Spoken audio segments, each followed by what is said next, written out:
শ্রী শ্রী রাম ঠাকুরের প্রথম মহন্ত মহারাজের নাম আমরা অনেকেই জানি না। শ্রী শ্রী ঠাকুরের প্রথম মহন্ত মহারাজের নাম শ্রীমৎ হরিপদ বন্দ্যোপাধ্যায়, যিনি শ্রী শ্রী ঠাকুর কর্তৃক নাম প্রদানের জন্য প্রথম মহন্ত মহারাজ হিসেবে সিলেক্ট হয়েছেন। শ্রী শ্রী ঠাকুর শ্রীমৎ হরিপদ বন্দ্যোপাধ্যায়কে নাম দেওয়ার জন্য মনোনিবেশ করলেও শ্রী শ্রী হরিপদ বন্দ্যোপাধ্যায় তিনি ঠাকুর থেকে নাম নিয়ে তিনি নাম দিতে কাউকে চাইতেন না। শ্রী শ্রী ঠাকুর প্রায় সময় বলতেন, আপনি কেন নাম দেন না মানুষকে?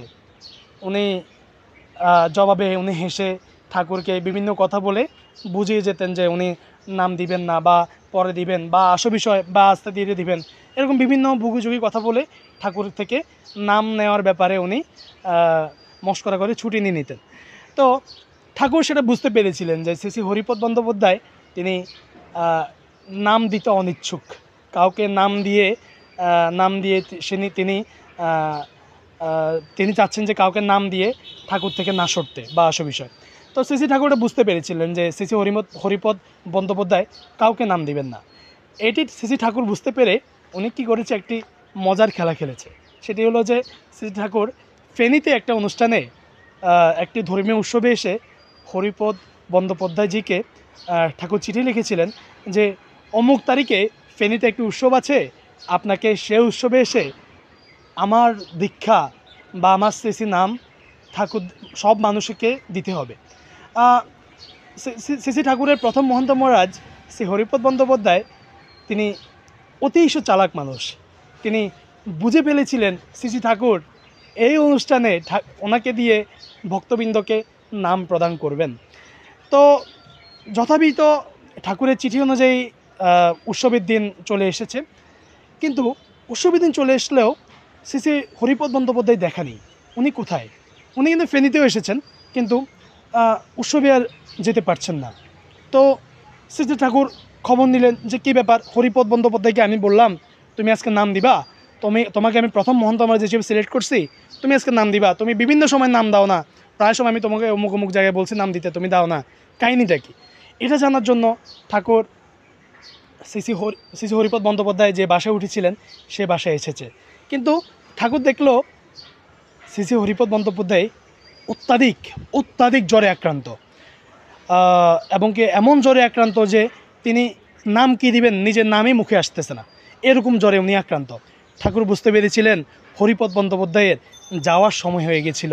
শ্রী ঠাকুর বুঝতে পেরেছিলেন হরিপদ বন্দ্যোপাধ্যায় তিনি ঠাকুরের দেওয়া নাম তিনি নিজের ভিতরে রাখতে চেয়েছিলেন, তিনি কাউকে ওই নাম দিয়ে গুরুদেবের মর্যাদা নিতে চাননি। শ্রী ঠাকুর ওনার এই মনের কথা বুঝতে পেরেছিলেন, এবং কি তার মনের ইচ্ছা অনুযায়ী শ্রী ঠাকুরকে উনি আরও একসময় বলেছিলেন যে ঠাকুর এই শ্রী নাম দেওয়ার আগে যেন আপনার চরণে আমার মৃত্যু হয়। শ্রী হরিপদ বন্দ্যোপাধ্যায় এই প্রার্থনা ঠাকুরকে বহু আগে থেকে বহুবার করেছিলেন। তো ফেনীতে যেদিন নাম দেওয়ার কথা ওই দিন যেহেতু হরিপদ বন্দ্যোপাধ্যায় অসুস্থ, ঠাকুর হরিপদ বন্দ্যোপাধ্যায়ের সামনে উপস্থিত হন এবং কি দেখলেন শ্রী হরিপদ বন্দ্যোপাধ্যায় অন্তিম শয্যায় শুয়ে আছেন।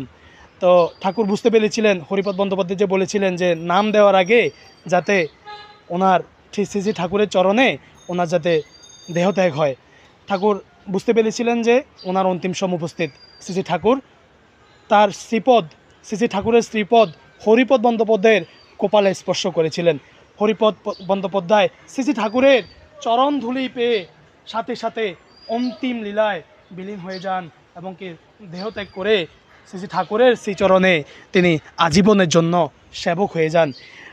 তো হরিপদ বন্দ্যোপাধ্যায়ের বাড়ি বাংলাদেশের চিটাগংয়ে হলেও হরিপদ বন্দ্যোপাধ্যায় যেহেতু ফেনীতে তিনি দেহত্যাগ করেছিলেন শ্রী রাম ঠাকুরের শ্রীচরণে, তখন ভক্তবৃন্দ শ্রী ঠাকুরের প্রথম মহন্ত মহারাজ শ্রী হরিপদ বন্দ্যোপাধ্যায়কে ফেনী শহরেরই মহাশ্মশান, যেখানে ফেনী সবচেয়ে বড় এবং কি সবচেয়ে পুরনো মহাশ্মশান, সেখানে শ্রী হরিপদ বন্দ্যোপাধ্যায়কে সমাধিস্থ করেছিলেন।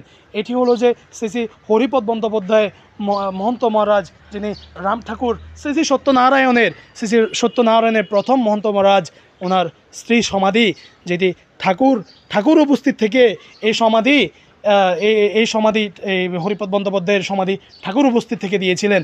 এটাই সে হরিপদ বন্দ্যোপাধ্যায় বিধি প্রথম মহন্তামরাজ শ্রী শ্রী কপিলধাম চট্টগ্রামের শ্রী সমাধি, যেখানে শ্রী ঠাকুরের ইচ্ছায় তিনি দেহত্যাগ করেন, এবং কি তিনি শ্রী ঠাকুরকে মন থেকে বলেছিলেন যে শ্রী ঠাকুর, আপনার দেওয়া নাম আমি কাউকে দেওয়ার আগে যেন আপনার সৃজনে আমার দেহত্যাগ হয়, মৃত্যু হয়।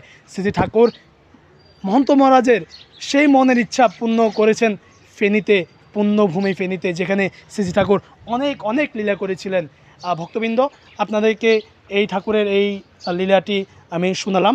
এটি ঠাকুরের বিভিন্ন বইতেও আসছে, এবং কি ফেনীর লোকমুখেও প্রচলিত আছে, এবং কি আপনারা দেখতে পাচ্ছেন সেখানে শ্রীমৎ হরিপদ বন্দ্যোপাধ্যায় বিধি মহন্ত মহারাজ শ্রী শ্রী কপিলধাম চট্টগ্রামের শ্রী শ্রী সমাধি, যেটি আপনারা চাক্ষুষ দর্শন করে শ্রী শ্রী ঠাকুরের কৃপা লাভ করে নিন, এবং কি মনে মনে জয়রাম জয়রাম জয় গোবিন্দ উচ্চারণ করে যান। শ্রী শ্রী ঠাকুর আপনাদের কৃপা করুক, দয়া করুক। শ্রীমৎ হরিপদ বন্দ্যোপাধ্যায় মহন্ত মহারাজ ওনার সমাধির সামনে আপনারা যারা সমাধি দেখছেন, এবং কি যারা শ্রী শ্রী ঠাকুরের ভক্ত, এবং কি যারা ভক্ত নন, তাদেরকেও ভগবান যাতে কৃপা করে। শ্রীমৎ হরিপদ বন্দ্যোপাধ্যায় নিশ্চয়ই এই সমাধিতে আজকে আপনাদের দেখছেন বা আমাদের কথা শুনছেন। শ্রীমৎ হরিপদ বন্দ্যোপাধ্যায় যাতে আমাদেরকে আশীর্বাদ করেন, শ্রী শ্রী ঠাকুরের কৃপা যাতে আমাদের উপর, আপনাদের উপর, সকলের উপর বর্ষিত হয়, এই আশীর্বাদ করে, এই প্রার্থনা রেখে আমি আজকের এই ভিডিও শেষ করছি। জয় রাম, জয় গোবিন্দ।